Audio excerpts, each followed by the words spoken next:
show, 5 Stripe fam. I'm AJ.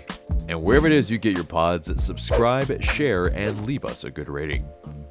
Welcome to another episode of 5 Stripe Weekly, and Atl Utd were finally able to scratch that 7-year itch. They beat the New York Red Bulls in the regular season. Of course, Atl Utd had beat them in the 2018 MLS Cup playoffs, but yes, finally, Atl Utd break the duck, and they beat them 1-0 at the Benz. But to start this match, that starting 11, Derek Etienne came in to the starting 11 for Andrew Gutman, of course, and Caleb Wiley moved to left back. And of course, you also saw the inclusion of Almada, Giakoumakis, and Robinson as well. We had them all return, and it was a lot better. It was a ton better than against the Columbus Crew, that's for sure. But, it was not the prettiest match, though. Pretty chippy. There were 30 fouls committed and 10 yellow cards issued by the ref. And, in that first half, it was a lot of play that was broken up. 6 yellow cards in that first half. But, we were able to gain the lead from Giorgos Giakoumakis' first ever or second ever goal for us. Getting into how we set up a little bit. Wiley at left back, Etienne Jr. at left wing.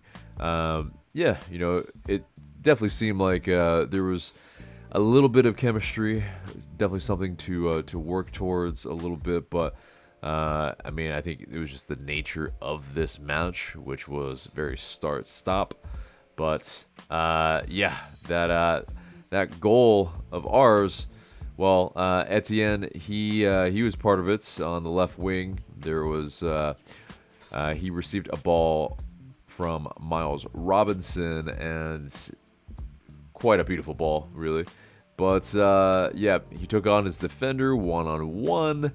Etienne did, and Almada, he was wide open about 25 yards out from goal, and he ripped a shot, and it required a save from their keeper Cornell, and it tumbled out of his hands and then into the 6-yard box, where Giorgos Giakoumakis, he was able to pounce like a poacher and put the ball in the back of the net on that rebound. 7th minute, and his second goal of the season, and he is the first player to pretty much score in back-to-back matches in his first 2 starts. So definitely a really good stat there. Hopefully he can keep that going. But in terms of in that first half, just more chippiness. Second half, going into that with a 1-0 lead, we were trying to play out of their high press, and it was a little shaky at times, but we were able to kind of stave them off. It was definitely one of those where we had to do some last-ditch tackling in order to prevent a shot on goal in that early on in the second half, and even as well, they nearly equalized in the 64th minute. It was after an LA United corner, sent the ball back. Red Bulls, they created a takeaway that led to a counterattack, and it was pretty much, there wasn't really much to challenge their striker Van Zier, and but unfortunately for them. But fortunately for us, it was a shot that went wide. But yeah, and then 73rd minutes, we made some changes. Machi Chol and Matheus Hasetu replaced Sadic and Etienne. And Machi Chol, he took on some men, and he definitely skinned some men. It was a pretty decent display by Chol. Matheus Hasetu, they're kind of missed a sitter there. There was a really good run from Lennon from a ball from Atl Utd, and Lennon, he was able to pull it back. It's in the 6-yard box, and Matheus Hasetu, open shot, but he skies it over, and that's a chance gone that could have been really bad. I mean, if we had coughed up a lead, but thankfully we were able to, hold them there and preserve this 1-goal lead. And 6 minutes of stoppage time, we were able to get our second clean sheet of the season and our first ever regular season win over Red Bulls. So a very good win in the sense that we needed the points. It keeps us, in the high position we are in the league in the early part of this season. But we, of course, definitely in terms of dominating the stats, XG at 1.27, possession 59-41. Our shots on target were a lot better, but the Red Bulls actually had more shots than we did, and it ultimately we did enough. Wasn't the prettiest, but a gritty win nonetheless, and a great stat from the game. Franco Ibarra's 14 duels won were tied for the second highest total in MLS this season.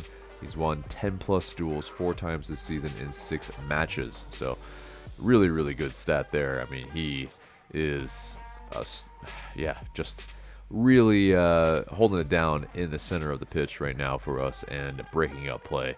And, a guy that has been maligned in some of the past, but he is definitely putting his foot right in the earlier part of this season. But that pretty much does it for the match review. And Ellie and I will play New York City FC over the weekend, and I will have that match preview later on in this episode. But let's get to the news. And LA United are in second in the Eastern Conference. The only team in the East to be undefeated is FC Cincy. But, of course, we lost against Columbus Crew. And, they are sitting in 4th. But, you also have, Orlando in 7th and Charlotte as well in the Dredges in 14th. So definitely very interesting that Eastern Conference early on. It's very I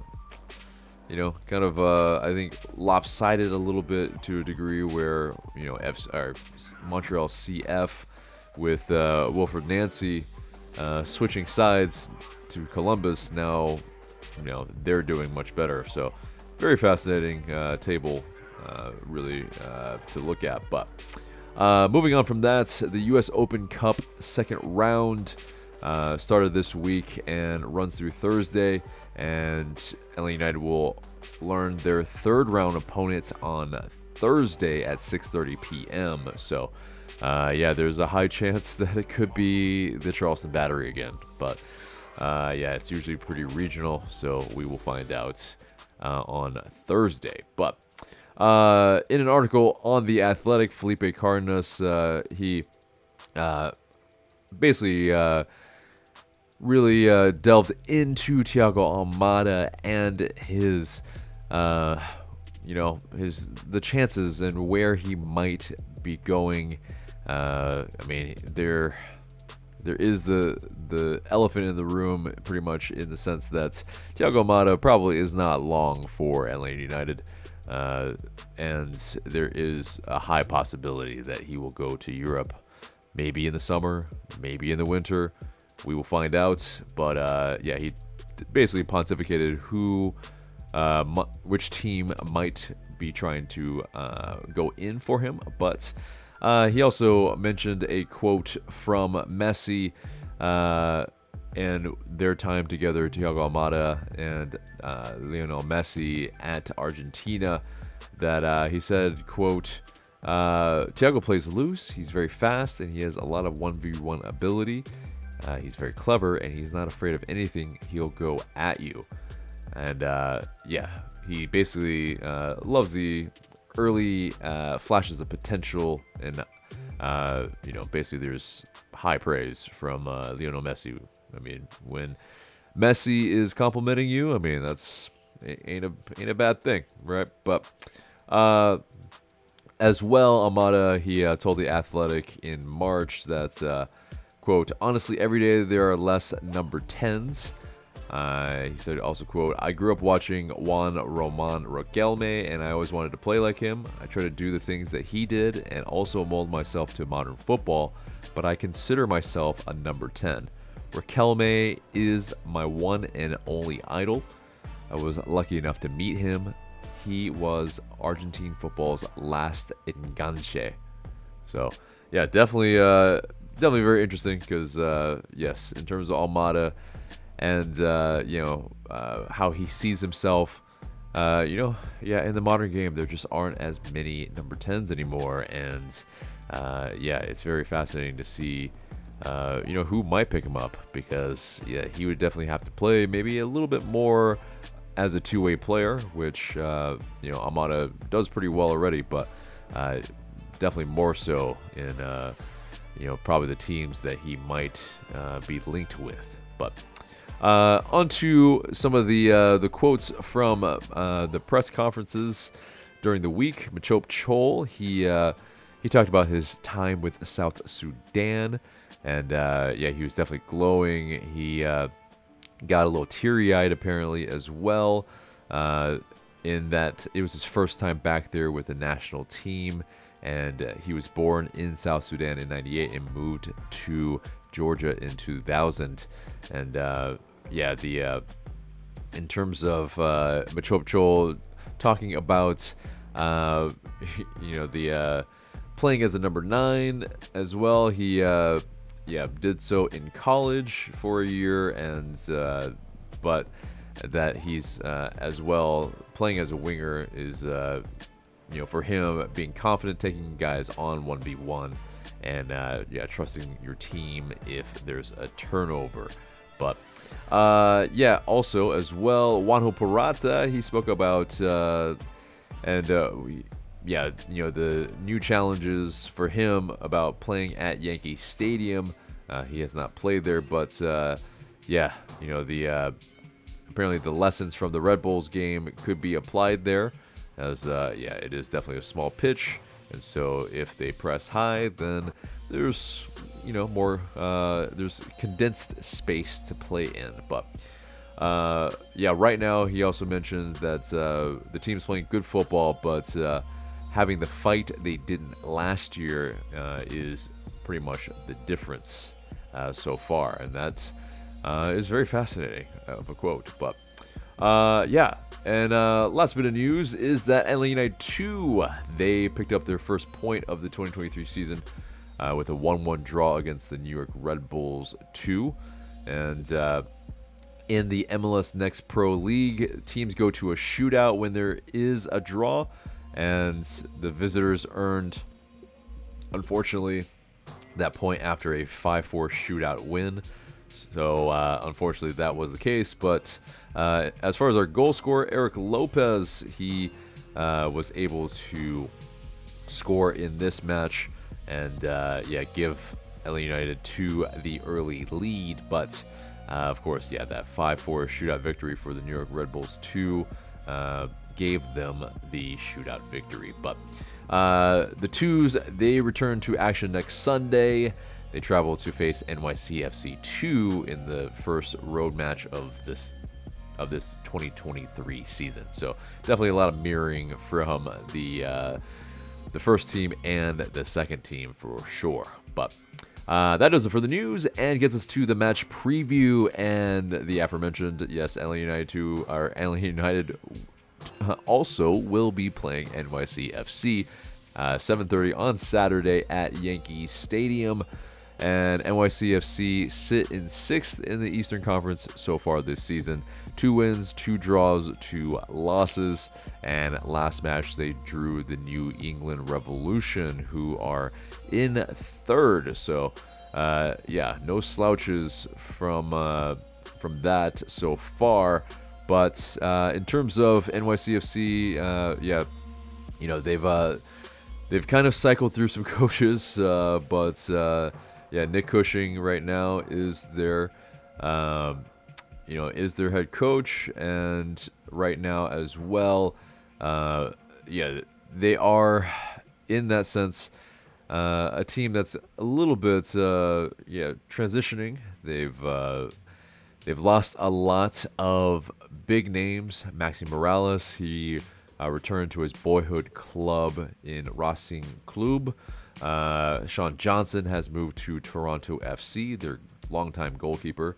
And Alex Callens, who we were linked to, of course, moved to Spanish side Girona FC. And yeah, it's definitely very, very interesting. Yet, you know, there's a bunch of very, very kind of long-time NYCFC players that helped them win the MLS Cup are now gone. But key acquisitions, Matt Freese, he's their new goalkeeper. Brian Kufre is Argentine left back, and Mitya Elenic, it's a right back as well. So yeah, definitely a reformed back line, and with a goalkeeper as well. It's a yeah, definitely a side that's may not be the most well-versed at playing at Yankee Stadium, but yeah, you know, obviously our players as well, you know, just once in a while also play at Yankee Stadium. But yeah, in terms of the predictions from the pundits around the league, they have them finishing as low as 10th and as high as 2nd. So definitely some wild fluctuation there.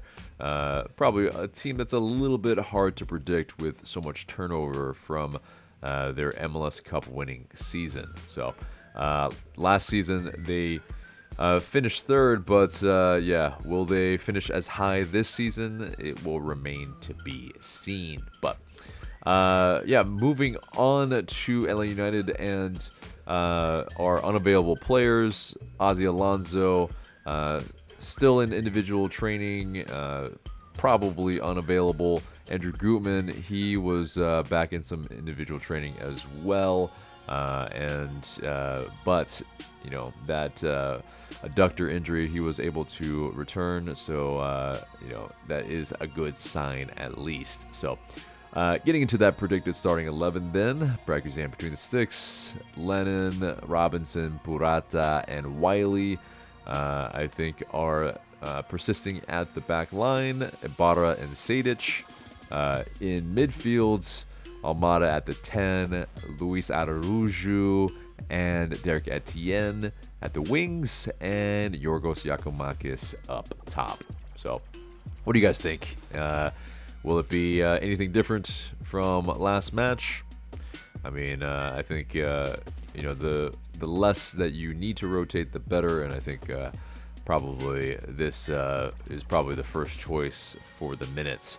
But yeah, that gets us to the score prediction, and man, it's a tough prediction here. I think there's gonna be goals. I think it's gonna be a 2-2 draw, and yeah, I mean, we walk away with a point on the road in a tough place to play. I would probably take that.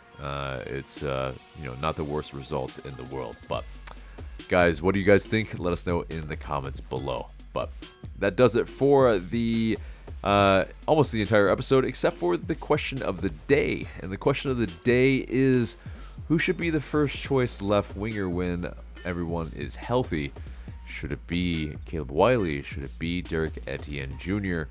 I mean, there will be a fair amount of rotation as we get through the season with all the competitions, but maybe we see Caleb Wiley start at right wing at times to spell Luis Araujo. So it could very well happen, but let us know what you think. Looking forward to what you have to say. But guys, that is it for us today. Remember to like, share, comment, subscribe. I've been AJ. Thank you so much for watching, and I will see you in the next video.